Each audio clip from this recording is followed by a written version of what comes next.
താൻ ഗർഭിണിയാണെന്നും പ്രസവിച്ച് തൻ്റെ കുഞ്ഞിനെ രവിക്കും സബിതയ്ക്കും കൊടുക്കാനാണ് താനിവിടെ വന്നതെന്നും അതിനൊരു കരാറുണ്ടെന്നും ശ്രുതി ചിത്രഭാനുവിനോടും ജലജയോടും പറയുന്നു. ശ്രുതിയുടെ വാക്കുകൾ കേട്ട് ഞെട്ടുന്ന രവിയും സബിതയും. ശ്രുതിയുടെ വയറ്റിൽ കിടക്കുന്ന കുഞ്ഞിൻ്റെ യഥാർത്ഥ അച്ഛൻ ആരാണെന്ന് പരിഹാസപൂർവ്വം ചോദിക്കുന്ന ജലജ. ശ്രുതി സബിതയുടെ വീട്ടിൽ തന്നെ നിൽക്കണമെന്നും അച്ഛൻ അതൊരു ആശ്വാസമാകുമെന്നും ശ്രുതിയോട് പറയുന്ന ചിത്രഭാനു. സുദീപിൻ്റെ വീട്ടിലേക്ക് വരുന്ന ജയസുധ. അവൾ ശ്രുതി പറഞ്ഞ കാര്യങ്ങളെല്ലാം സുദീപിനോട് പറയുന്നു. ആശങ്കാകുലനാകുന്ന സുദീപ്. ഇനി തുടർന്ന് കാണുക. അവൾ എങ്ങനെയാ എന്തിനെവിടെ നിൽക്കുന്നതെന്നറിയാമോ? ആ കുഞ്ഞിനെ പ്രസവിച്ച് രവിയേട്ടനും സബീച്ചയ്ക്കും കൊടുക്കാനാ. അവള് നല്ല വില പേശി കാണുമെന്ന് എനിക്ക് ഉറപ്പാ. രവിയേട്ടനും സബീച്ചയെ പൈസ കൊടുക്കാന്ന് തീരുമാനിച്ചും കാണും. ഇങ്ങനെ പല സ്ഥലത്തും പല പെമ്പിള്ളേര് നടക്കുന്നുണ്ട്. ബിസിനസ്സാ പ്രസവിച്ചു കൊടുക്കൽ. നല്ല വരുമാനമല്ലേ? പക്ഷെ അവളുടെ പറച്ചിലും കരച്ചിലും ഒക്കെ കേട്ടപ്പോഴേ എല്ലാവരുടെയും മനസ്സങ്ങലിഞ്ഞു. പിന്നെ രവിയേട്ടനെ സബീച്ചയുടെ ഒരു ആഗ്രഹമല്ലേ, പ്രസവം വരെ ഇവിടെ നിന്നോളാൻ അച്ഛനും അമ്മയും അങ്ങ് സമ്മതം കൊടുത്തു. അവര് സമ്മതിച്ചോ? ആ, സമ്മതിച്ചു. എന്റെ അമ്മ പോലും സമ്മതിച്ചു. പ്രസവത്തിന് ഹോസ്പിറ്റലിൽ കൊണ്ടുപോകുന്നവരെ ഇവിടെ നിർത്താവുന്ന എല്ലാവരും സമ്മതിച്ചു. താഴെ അച്ഛനും അമ്മയ്ക്ക് അറിഞ്ഞോ? ഇല്ല, അതല്ലേ രസം. പിള്ളിച്ചാച്ചനും അമ്മയും ഇതൊന്നും അറിയിക്കരുതെന്ന എഗ്രിമെന്റ്. അല്ലെങ്കിൽ തന്നെ പിള്ളിച്ചാച്ചന്റെ സമനില തെറ്റിയിരിക്കുക. അതിന്റെ ഇടയിൽ ഇതും കൂടെ അറിഞ്ഞാലുണ്ടല്ലോ തീർന്നു. നമ്മുടെ കല്യാണം തന്നെ നടത്തത്തില്ല എന്ന് പറഞ്ഞ് കേറി ഇറങ്ങി നടക്കുവല്ലേ പിള്ളിച്ചാച്ചൻ. എന്നാലും സുധീപേട്ട, ഇതൊക്കെ പുറത്ത് പറയാൻ കൊള്ളാവുന്ന കാര്യങ്ങളാണോ? പിഴച്ച പെണ്ണിനെ വീട്ടിൽ കൊണ്ടുവന്ന് നിർത്തി പ്രസവിപ്പിക്കാന്നൊക്കെ പറഞ്ഞ നാണക്കേട് തന്നെയാ. ഈ രവിയേട്ടനും സബീച്ചയ്ക്ക് ഇത് എന്താ പറ്റിയെന്നാ അവരിത്രയും മണ്ടന്മാരായി പോയല്ലോ. ചേട്ടനും ഇടത്തേക്ക് ഒരു കുഞ്ഞിനെ കിട്ടുന്നത് ഒരു ചെറിയ കാര്യമൊന്നുമല്ലല്ലോ. അതൊരു ഭാഗ്യമായിട്ട് കണ്ടാ മതി. പുറത്തുള്ളവരോട് എന്തിനാ ഇതൊക്കെ വിളിച്ചു പോകുന്നത്? അവള് സുരഭിയുടെ അനിയത്തിയായി ശ്രുതിയായിട്ട് ഇവിടെ നിന്നോട്ടെ. അതിന് നിനക്കെന്താ? ഇത്രയും വലിയ വിശാല മനസ്കതേ നമ്മുടെ കുടുംബകാര്യത്തില് എന്നോട് കാണിച്ചാ മതി.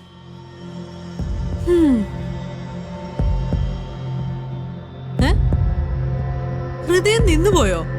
സൗണ്ടൊന്നും കേൾക്കുന്നില്ലല്ലോ. സുധീപേട്ടാ, നമുക്ക് അവളുടെ മുറി പോയി ഒന്ന് സംസാരിച്ചാലോ? അവൾക്കെന്താ പറ്റിയെന്നൊന്നും അറിയണമല്ലോ. ഞാൻ ഒറ്റയ്ക്ക് പോയി ചോദിക്കുന്നത് എങ്ങനെയാ? സുധീപേട്ടനും കൂടെ വാ. ഞാൻ വരുന്നില്ല. വാ സുധീപേട്ടാ, നമുക്ക് ചോദിക്കാം. ഞാൻ ചോദിച്ചോളാം. വാ സുധീപേട്ടാ. ഞാൻ വരുന്നില്ല. വാ സുധീപേട്ടാ, പ്ലീസ് എന്നെ വിട്. ഞാൻ വരുന്നില്ല. വന്നേ സുധീപേട്ടാ. വാ സുധീപേട്ടാ.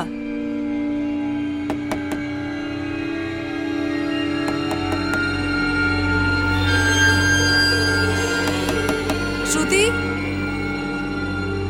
ശ്രുതി,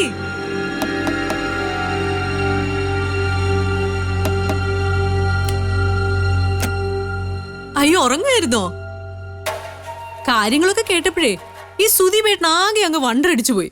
ശ്രുതി ഇപ്പൊ തന്നെ കാണണം, ശ്രുതിയോട് സംസാരിക്കണം എന്നൊക്കെ പറഞ്ഞേ എന്നെ ഇങ്ങോട്ടേക്ക് കൂട്ടിക്കൊണ്ടു വന്നതാ അല്ല സുധീപേട്ടാ? ശ്രുതി ഇരിക്ക്. ശ്രുതി പറഞ്ഞതൊക്കെ കേട്ടിട്ടേ ഞാനും ശരിക്കും തകർന്നുപോയി. ഞാൻ അത് തന്നെ ഇത്രയും നേരം സുധീപേട്ടനോട് പറഞ്ഞുകൊണ്ടിരുന്നത്. ഈ ലോകത്തെ ഏതെങ്കിലും ഒരു പെണ്ണിന് ഇങ്ങനൊരു ദുരവസ്ഥ ഉണ്ടാവോ? അല്ല സുധീപേട്ടാ? ഓ, വലിയ കഷ്ടമായി പോയി. ഇതൊന്നും നമ്മൾ തീരുമാനിക്കുന്നല്ലോ. നാളെ ജയസുധയുടെ അവസ്ഥ എന്താണെന്ന് ആർക്കറിയാം? ഞാനോ? ഞാൻ എന്റെ സുധീപേട്ടനെ നെഞ്ചത്തങ്ങനെ ഒരു കുഞ്ഞു കിളിക്കുഞ്ഞിനെ പോലെ പറ്റിച്ചേർന്ന് ജീവിക്കും. അപ്പൊ സുധീപേട്ടനുണ്ടല്ലോ എന്നെ ഇങ്ങനെ ചേർത്ത് പിടിച്ച് ഈ കുഞ്ഞി സ്പാരോ അല്ലേ അതുപോലെ ലാളിക്കും. പിന്നെ എനിക്ക് എന്ത് സംഭവിക്കാനാ? അല്ലേ സുധീപേട്ടാ? ചില ആണുങ്ങളുണ്ട് ഈ പെമ്പിള്ളേരെ കറക്കിയെടുക്കാൻ മാത്രം നടക്കുന്നവന്മാര്. അവനൊക്കെ ലക്ഷ്യങ്ങൾ നേടിക്കഴിഞ്ഞാലേ പിന്നെ കറിവേപ്പില പോലെ അങ്ങ് വലിച്ചെറിഞ്ഞു കളയും. സംസ്കാരം ഇല്ലാത്തവന്മാര്. അവന്റെയൊക്കെ തന്തമാരിങ്ങനൊക്കെ തന്നെയായിരിക്കും. 10 ഗുണം 10 ഗുണം എന്നാണല്ലോ. ഇവനെയൊക്കെ എന്താ ചെയ്യേണ്ടതെന്നറിയാമോ? ഒരു സിനിമ ഇല്ലായിരുന്നോ? ഫഹദ് ഫാസിൽ അഭിനയിച്ചൊരു സിനിമ. ഏതായിരുന്നു ആ സിനിമ? എന്താ സുധിപേട്ട? ഏതോ ഒരു കോട്ടയം. അതിലെ നായിക ചെയ്തില്ലേ അതുപോലെ തന്നെ ചെയ്യണം. പിന്നെ ഒരു പെണ്ണിനെ അവൻ ചതിക്കാൻ പാടില്ല. അവനൊക്കെ ഭ്രാന്ത് പിടിച്ച പോലെ പെണ്ണുങ്ങളുടെ പുറകെ നടക്കണം, അല്ലേ ശ്രുതി?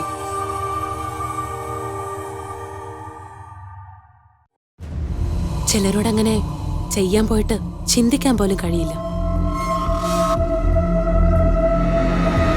അവർ നമ്മളെ എത്ര വേദനിപ്പിച്ചാലും ചവിട്ടിത്തേച്ചാലും, അല്ലേ സുദീപ് സാറ്?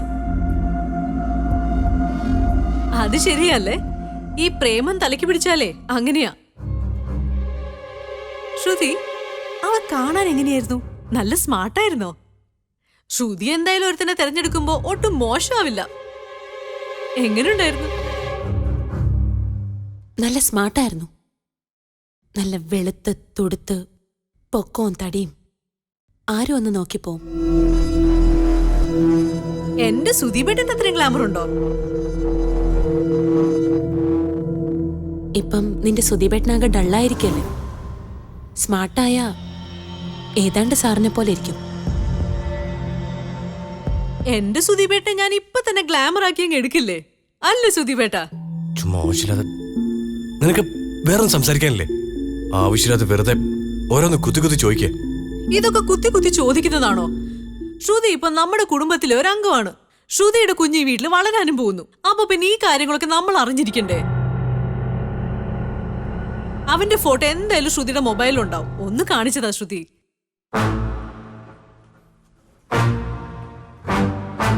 എന്റെ കയ്യിലില്ല, ഞാനത് ഡിലീറ്റ് ചെയ്തു. സ്ക്രീനിൽ അവനെ കാണുന്നതിനേക്കാൾ എനിക്കിഷ്ടം അവനെ ഇങ്ങനെ മുന്നിൽ കാണുന്നതാ. മുന്നിലോ? അതിനി എങ്ങനെ കാണാനാ? ഞാനവനെ എന്റെ മനസ്സിൽ നിന്നെടുത്ത് എന്റെ മുന്നിൽ നിർത്തും. കാണണം തോന്നുമ്പോ അവനോട് സംസാരിക്കും, കരയും, ദേഷ്യപ്പെടും. അപ്പൊ അവനെ മറക്കാൻ പറ്റുന്നില്ല അല്ലേ ശ്രുതിക്ക്? വയറ്റിലൊരു കുഞ്ഞിനെ തന്നെ തെരുവിലേക്ക് ഇറക്കി വിട്ടിട്ടും വെറുക്കാനും പറ്റുന്നില്ലല്ലേ? അതൊരിക്കലും നടക്കില്ല ജയസുധ. നമുക്ക് ജീവിതത്തിൽ ചിലതൊക്കെ ഒരു പ്രാവശ്യം നടക്കും. അതിൽ ചിലതാണ് ജനനം, മരണം, പ്രണയം. അങ്ങനെ പലതും ഒരിക്കലേ വരൂ.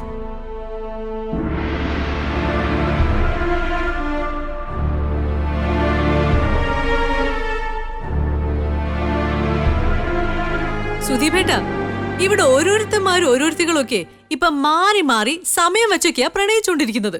അപ്പോഴാ ഈ ശ്രുതിയുടെ ഒരു ദൈവിക പ്രണയം എനിക്ക് കേട്ടിട്ടേ ചിരിയാ വരുന്നത്.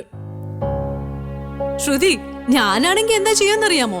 ഇത്തരത്തിലുള്ള വഞ്ചകന്മാരെ, ചതിയന്മാരെ.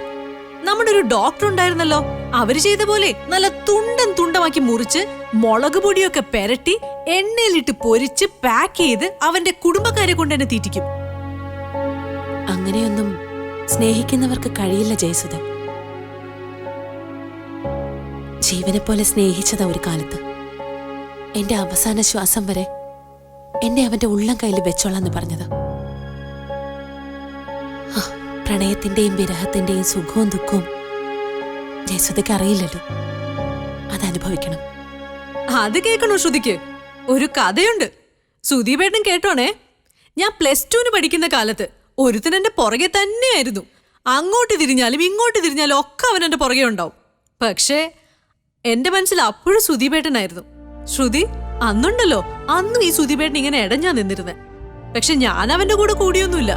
സുദീപേട്ടൻ എന്തെങ്കിലും എനിക്ക് കിട്ടുമെന്നേ എനിക്ക് ഉറപ്പായിരുന്നു. ഭാഗ്യം കൊണ്ടല്ലേ ഞാൻ രക്ഷപ്പെട്ടത്. പിന്നൊരു ദിവസം പത്രത്തിൽ കണ്ടപ്പോഴല്ലേ അറിഞ്ഞത്, ഏതോ ഒരു പീഡന കേസിലെ അവന്റെ ഒരു വലിയ ഫോട്ടോ. ഓ, ഞാൻ ശരിക്കും രക്ഷപ്പെട്ടതാ. ഇങ്ങനെ പെമ്പിള്ളേരെ ചതിക്കുന്നവന്മാരെ ഒരു കാലത്തും ഗതി പിടിക്കില്ല, നശിച്ചു പോകത്തേ ഉള്ളൂ. ഇവനൊന്നും ഒരു കാലത്ത് പെണ്ണും കിട്ടാൻ പാടില്ല. ചതിച്ച പെണ്ണിനെ ഓർത്തെ അങ്ങനെ നീറി കഴിയണം. അങ്ങനെ തന്നെ വേണം. നീ നിർത്തുന്നുണ്ടോ ഈ ടോപ്പിക്ക്? ആരെങ്കിലും എന്തെങ്കിലും ആയിക്കോട്ടെ, നിനക്കെന്താ? ഓ, ഒന്നും മിണ്ടാതിരിക്കും സുദീപേട്ട. ഞാൻ കാര്യം പറഞ്ഞെന്നല്ലേ ഉള്ളൂ. ഞാൻ ചോദിക്കട്ടെ, വെറുതെ ചൂടാവുന്ന എന്തിനാ? ശ്രുതി എങ്ങനെയാളെ പരിചയപ്പെട്ടത്? ഓർമ്മയുണ്ടാവുമല്ലോ. ഒന്ന് പറ ശ്രുതി, എവിടെ വെച്ചാ പരിചയപ്പെട്ടത്? ഓൺലൈനിൽ ഫ്രണ്ടിന്റെ ഫ്രണ്ടായിരുന്നു. ഇന്റർനെറ്റ് പ്രണയമാണല്ലേ? അവസാനം നെറ്റിലായില്ലേ? ഈ പെമ്പിള്ളാരൊക്കെ പഠിക്കണം. ഒരു ഹായ് മതി കൂടെ പോവാൻ. നിങ്ങൾ എത്ര വർഷം പ്രണയിച്ചു? അത് 2-3 വർഷം കൂടെ ഉണ്ടായിരുന്നു. മലയാളിയാണോ? അതെ. പഠിച്ചതും വളർന്നതും പുറത്താ. കേരളത്തിൽ എവിടെയാണെന്ന് എനിക്ക് ഓർമ്മയില്ല. ചാതിയന്മാരാണെന്ന് എല്ലാവന്മാരും. സുധീപേട്ടൻ ഇങ്ങനെ ഒരു പെങ്കൊച്ചിനെ ചതിക്കാൻ പറ്റുമോ? എന്ത്? സുധീപേട്ടൻ ഇങ്ങനെ ഒരു പെങ്കൊച്ചിനെ ചതിക്കാൻ പറ്റുമോന്ന്. സുധീപേട്ടൻ ഒരു പെങ്കൊച്ചിനെ പ്രേമിച്ചു, എന്നെ തന്നെ ഒന്ന് കൂട്ടിക്കോ.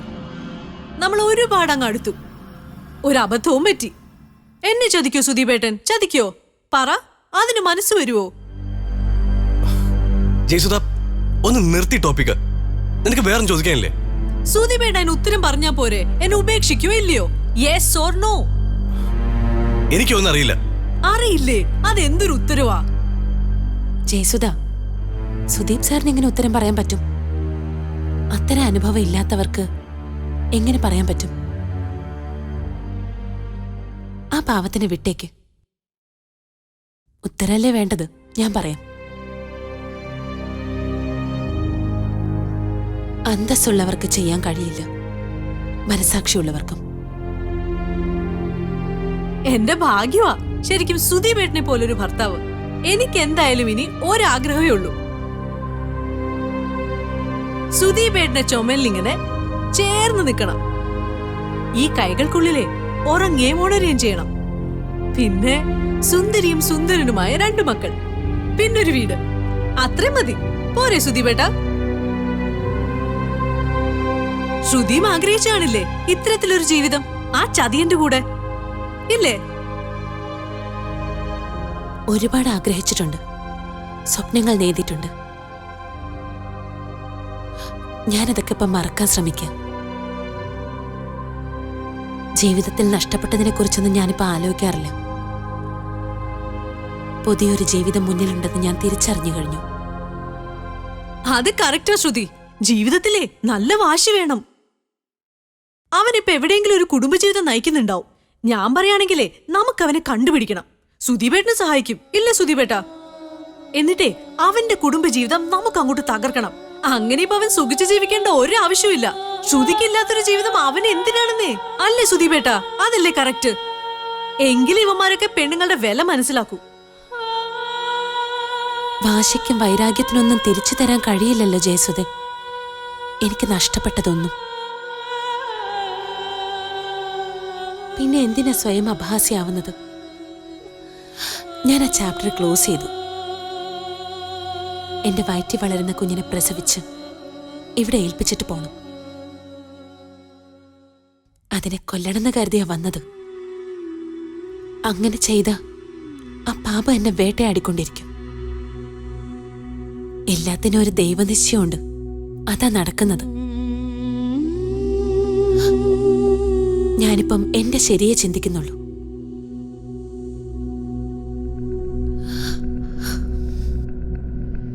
ജയസുധ, ചിലപ്പോ അവന്റെ കാഴ്ചയിൽ ഞാൻ ആ തെറ്റുകാരിയെങ്കിലും.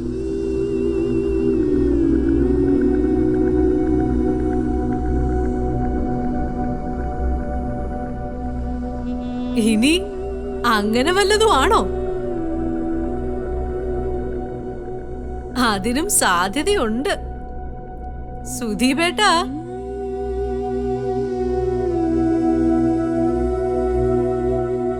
പെണ്ണിനും തെറ്റുപറ്റിക്കൂടായികയില്ലല്ലോ. പുരുഷൻ ആഗ്രഹിക്കുന്ന തലത്തിലേക്ക് സ്ത്രീക്ക് ഉയരാൻ കഴിഞ്ഞില്ലെങ്കിലും അവർ തമ്മിൽ പ്രശ്നമുണ്ടാകും. അതുകൊണ്ട് അവനെ മാത്രം കുറ്റപ്പെടുത്തിയിട്ട് കാര്യമില്ല.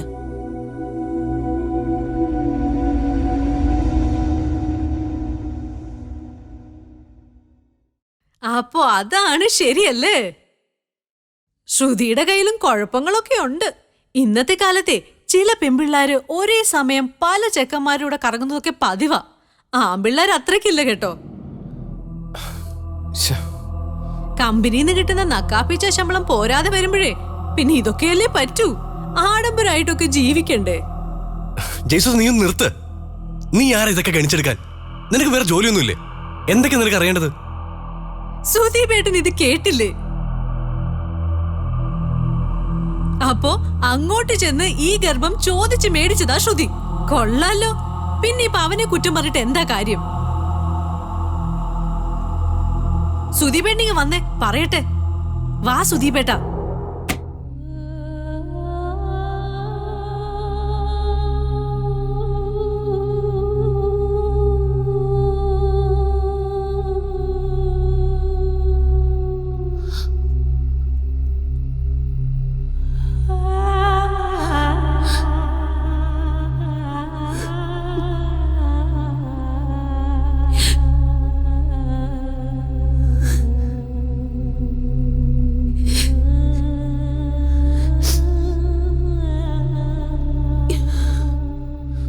സുധീപേട്ട, അവളുണ്ടല്ലോ ശ്രുതി, അവള് ലോക പിഴയാ. അവള് തന്നെയാ കുഴപ്പക്കാരി. ഒരുപാട് പേരെ തോളത്ത് തൂങ്ങി നടന്നവളാണെന്നേ ഉറപ്പാ. അവള് തന്നെ അതങ്ങ് തുറന്നു പറഞ്ഞല്ലോ. കൊച്ചിന്റെ തന്തയാരാണെന്ന് ഞാൻ ചോദിച്ചപ്പോഴേ ഊരും പേരും പോലും പറയാൻ പറ്റാതെ നിൽക്കുന്ന കണ്ടില്ലേ അവള്. ആളാരാണെന്ന് തപ്പിയെടുക്കാനേ പാടായിരിക്കും. ജയസുധ, നീ ഇങ്ങനെയൊന്നും സംസാരിക്കരുത്. ഞാൻ പറയുന്നതിലാണോ കുഴപ്പം? സത്യം എന്താണെന്നേ അവളുടെ വായിന്ന് തന്നെ എല്ലാരും കേട്ടില്ലേ. സുധീപേട്ട, ചുമ്മാതല്ല അവള് സുധീപേട്ടന്റെ ബൈക്കിന്റെ പുറകെ കയറി ചുറ്റിയത്. ഉറപ്പാ സുധീപേട്ടന്റെ തോളെ കയറാൻ തന്നെയായിരുന്നു അവളുടെ പരിപാടി. സുധീപേട്ട സൂക്ഷിക്കണം കേട്ടോ. ഇനി അവളായിട്ട് അധികം കോണ്ടാക്ടിന്റെ ഒരു ആവശ്യമില്ല. എന്റെ ദൈവമേ, അറിഞ്ഞത് എത്ര നന്നായി. ജയസുധ, നീ ഇങ്ങനെയൊന്നും സംസാരിക്കരുത്. നമ്മൾ ശ്രദ്ധിക്കേണ്ടത് നമ്മൾ തന്നെ ശ്രദ്ധിക്കണം സുധീപേട്ട. അവളെ ഇനി ഈ മോളിത്തെ റൂമിൽ താമസിപ്പിക്കുന്നത് തന്നെ ശരിയാവില്ല. താഴെ അടുക്കളയുടെ അടുത്തൊരു ചെറിയ മുറിയില്ലേ, അത് മതി. ആ റൂം അവൾക്ക് റെഡിയാക്കി കൊടുക്കാം. അതൊരു സ്റ്റോർ റൂമല്ലേ, അതിലെങ്ങനെ താമസിക്കും? അതൊന്നും സുധീപേട്ടന് അറിയേണ്ട കാര്യമൊന്നുമില്ല. അതിന്റെ ഏർപ്പാടൊക്കെ ഞാൻ ചെയ്തോളാം. സുധീപേട്ടൻ അവളെ അധികം അടുപ്പിക്കാണ്ടിരുന്നാ മതി. അവളുടെ റൂമിന്റെ മുമ്പിലൊന്നും പോയി നിൽക്കണ്ട കേട്ടോ. പറയാൻ പറ്റില്ല, ചിലപ്പോ കാന്ത പോലെ ചാടി പിടിച്ചു കളയും. ഷോ, ഇവിടെ നിർത്തണ്ടായിരുന്നു. ഈ അച്ഛനും അമ്മയാണെങ്കിൽ കയറിയങ്ങ് ഏറ്റും പോയി. അന്ന് തന്നെ അങ്ങ് വേണ്ടാന്ന് പറഞ്ഞാ മതിയായിരുന്നു. ഇനി അമ്മ ഇതൊക്കെ അറിയണം. എന്റെ തല തിന്നു. സബീച്ചയല്ലേ?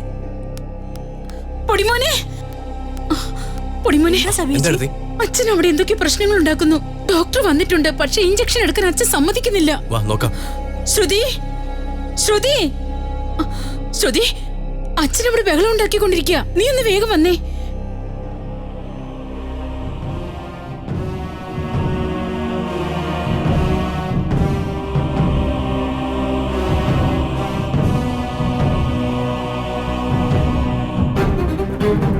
എന്നെ വിടുക. ഡോക്ടർ വന്നിരിക്കുന്നത്. വാശി പിടിക്കുന്നേ. എന്തോന്ന് ഡോക്ടറാണ്? എവിടുത്തെ ഡോക്ടറാണ്? അച്ഛനൊന്ന് വന്നിരിക്കേ.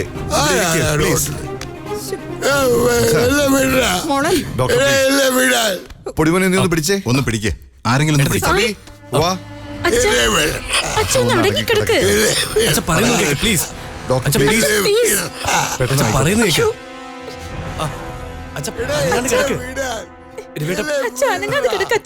മോളെ, അച്ഛൻ ഇഞ്ചക്ഷൻ കൊടുത്തു മയക്കി ഹോസ്പിറ്റലിലേക്ക്. Ravi sir, doctor, doctor please, please. Ravi sir, doctor please ഒന്ന് പറഞ്ഞു. Ravi sir please. അച്ഛാ, ചേച്ചി ഒന്ന് സുധി, ഞാനൊന്ന് സംസാരിക്കട്ടെ അച്ഛനോട്. എല്ലാരും ഒന്ന് പുറത്തു പോ പ്ലീസ്. അച്ഛാ, കരയാതെ. അച്ഛൻ ഇങ്ങനെ കരയാതെ അച്ഛാ. സുധി പ്ലീസ്.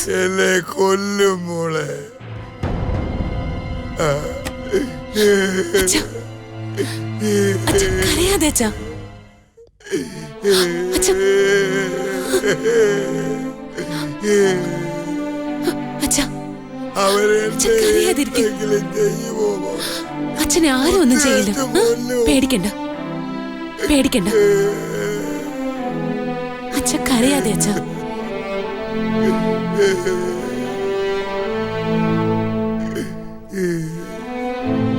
അച്ഛ കണ്ണു തുടങ്ങി.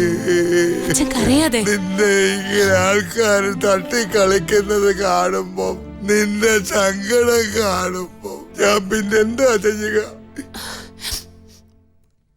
അത് ഞാൻ അച്ഛനോട് പറഞ്ഞില്ലേ എല്ലാം. അവൻ എന്നെ സ്വീകരിക്കാൻ തയ്യാറാ.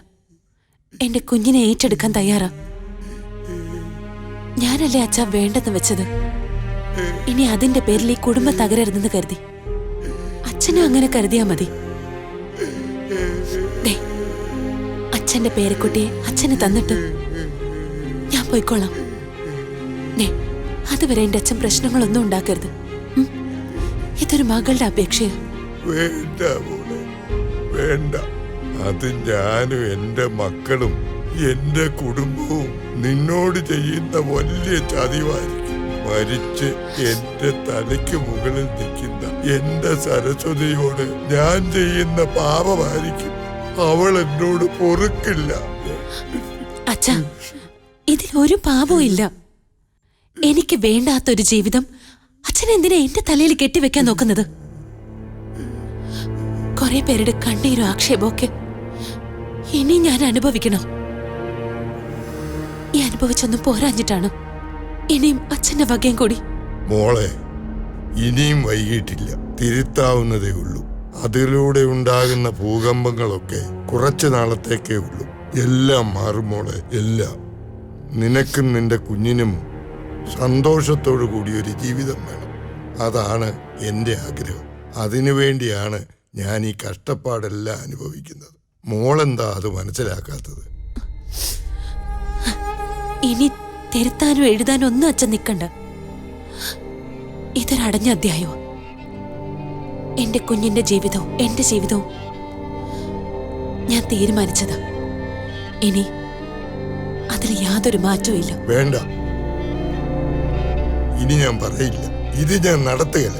ഈ കല്യാണം വേണ്ട. ഞാനിപ്പോ എല്ലാവരോടും പറയാൻ പോവാ. ഇല്ല, ഞാൻ പറയുന്നത് കേക്കച്ചാ. ഞാൻ നീ അങ്ങോട്ട് മാറ്. ഞാനൊന്ന് പറയട്ടെ. മാറ്. ചെന്നെല്ലാരോടും പറ, സുദീപിന്റെ കുഞ്ഞ എന്റെ വയറ്റിൽ കിടക്കുന്നേന്ന്. ചെല്ല്, വിളിച്ചു പറ. ചെല്ലച്ചാ. എന്താ എന്താ മിണ്ടാത്തെ? പറയുന്നില്ലേ?